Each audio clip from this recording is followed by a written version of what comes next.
라헬과 레아가 그에게 대답하여 이르되 우리가 우리 아버지 집에서 무슨 분깃이나 유산이 있으리요. 아버지가 우리를 팔고 우리의 돈을 다 먹어버렸으니 아버지가 우리를 외국인처럼 여기는 것이 아닌가. 하나님이 우리 아버지에게서 취하여 가신 재물은 우리와 우리 자식의 것이니 이제 하나님이 당신에게 이르신 일을 다 준행하라. 야곱이 일어나 자식들과 아내들을 낙타들에게 태우고 그 모은 바 모든 가축과 모든 소유물 곧 그가 밧단 아람에서 모은 가축을 이끌고 가나안 땅에 있는 그의 아버지 이삭에게로 가려 할세. 아멘. 샬롬. 오늘도 하나님의 말씀으로 하루를 시작하신 여러분들에게 하나님의 은혜와 평강이 충만하게 넘치시기를 간절히 축복합니다.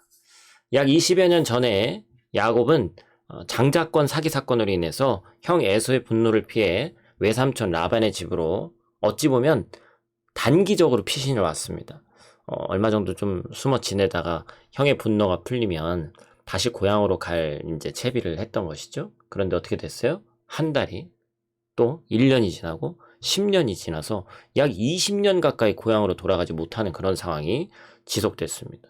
20년이면 라반의 집은 야곱에게 제2의 고향이나 다를 바 없는 곳이 되었죠. 특별히 또 그곳에서 결혼했고 그곳에서 자녀들을 키웠습니다. 고향에서의 추억보다 삼촌 라반 집에서의 추억이 더 이제 가정을 꾸렸기 때문에 더 풍성했을 것 같아요. 생전 처음 경험하는 이 따뜻하고 어떻게 보면 이런 그 어떤 가정이라는 그러한 것들에서 이 가장으로서의 참 그런 책임감도 느끼고 많은 부분에서 자기 인생의 중요한 한 요인이 되었을 것입니다. 야곱은 비록 이 삼촌 라반이 자기보다 더 속이는 자여서 고통을 당하곤 했지만 사실 이 라반이 아니었다면 혈혈단신이었던 자신이 20년 동안 또 생존할 수 없었을 것이라는 사실도 잘 알고 있었습니다. 자기를 죽이려는 형 에서가 있는 고향보다 지금은 이제 삼촌과의 거리가 더 멀어진 것이 이제 성경의 이 배경입니다만 그런 삼촌과 지내는 것이 상대적으로 더 안전하다고 판단했기 때문에 있었던 것이죠. 그런데 이제 안정되니까 뭔가 그냥 머물러 있고 싶은 것이죠. 그런데 하나님께서는 그런 야곱을 그대로 내버려 두지 않으셨죠. 오늘 본문 바로 앞에 말씀에서 뭐라고 얘기하고 있습니까? 하나님께서 지금 일어나 이곳을 떠나서 내일 출생지로 돌아가라고 얘기를 하고 있는 거예요. 그래서 야곱은 아내들과 의견을 나눈 다음에 자식들과 아내들을 낙타에 태우고 모든 소유와 가축을 이끌고 가나안 땅으로 이제 귀향을 결단하는 게 오늘 본문의 모습입니다. 여러분, 익숙한 곳, 안정된 곳을 떠난다는 것은 누구에나 큰 모험이자 이제 도전이죠. 특별히 프라하에 살고 있는 또 우리 성도들도 마찬가지죠. 해외에서 살고 계신 분들도 마찬가지입니다. 한국에서 또 다른 지역으로 옮겨가는 것도 사실 큰 도전이자 모험이죠. 우리는 본능적으로 안정과 평안을 추구해요.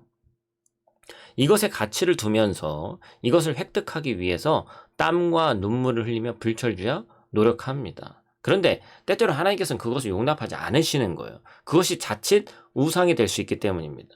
나를 따르라 라는 예수님의 권면에 베드로가 배와 그물을 버리지 못했다면 그것이 바로 베드로에게는 삶의 목적이고 우상이 되는 것이죠. 우리가 그토록 원하는 안정감과 평안은 오직 하나님만을 통해서 얻어지는 영적인 소산물이기 때문에 사실은 익숙함의 노예에서 벗어나야 되는 것입니다.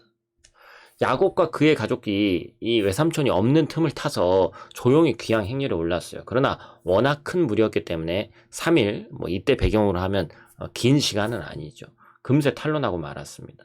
라반은 야곱의 귀양을 도주로 간주하고 종들을 모아서 그들을 추적했죠. 라반의 무력 시위가 야곱의 귀향을 막는 가장 큰 장애물로 급부상한 것입니다. 우리가 말씀에 순종하고 신앙의 길을 걸어가려고 할 때 때때로 악한 세력들의 방해와 공격이 거의 동시에 시작될 때가 있습니다. 이것은 결코 이상한 현상이 아니에요. 예수님의 구속사역 여정 가운데서도 크고 작은 방해 세력들이 예수님의 그 공생애 가운데 존재했음을 눈여겨볼 필요가 있습니다. 사도행전에 등장하는 수많은 복음의 진보 사건 가운데 악한 세력들의 방해 공작이 늘 함께 공존했음을 우리가 잊어서는 안 된다는 것이죠. 하지만 이런 영적 형상을 두려워해서 순종의 때를 늦추거나 순종을 거부하는 일이 없어야 합니다. 그런 현상들은 우리가 꾸준히 순종의 길로 나아갈 때 바람처럼 안개처럼 하나님께서 사라지게 하시기 때문입니다. 악한 세력들은 우리의 순종의 걸음을 결코 막지 못하는 것입니다. 하나님의 말씀이 주어졌다면 우리는 순종으로 나가야 됩니다. 순종은 하나님께서 원하시는 최고의 반응인 거예요. 나에게 유익하며 하나님께 영광이 되는 겁니다. 순종만이 하나님과 함께 동행하는 방법인 거예요.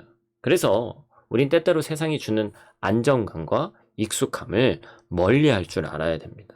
더불어 순종의 여정 가운데 찾아오는 악한 세력의 방해를 두려워하지 않는 저 여러분들 되시기를 간절히 축복합니다. 오늘 하루도 말씀 순종함으로 큰 승리하는 하루 되시기를 축복합니다. 기도하겠습니다. 하나님, 매일의 인생이 큰 도전이자 모험과도 같습니다. 그 가운데서 내 인간의 힘으로 얻으려고 하는 안정과 또한 평안, 그런 것들을 요구하며 또한 노력하며 나아가지만 하나님, 그 가운데서도 하나님께서 우리에게 도전을 주시고 때때로 순종의 제목들을 주실 때 그 길을 담대히 신앙의 길로 따라갈 수 있는 우리 될 수 있도록 도와주시고, 온전히 하나님의 말씀을 좇아서 살아가는 인생이 무엇인지, 때때로 안정감과 익숙함을 멀리하면서도 하나님의 말씀에 순종할 수 있는 더욱더 큰 믿음을 허락해 주시옵소서. 오늘 하루도 악한 마귀 사탄의 권세는 우리를 무너뜨리기 위해서 노력할 테지만 말씀으로 막으며 더욱더 주의를 기울이며 영적으로 민감한 하루가 되길 원하오니 하나님 우리에게 승리를 주시옵소서. 오늘 하루도 눈동자와 같이 지키실 줄 믿사오며 예수님 귀하신 이름으로 기도드립니다. 아멘.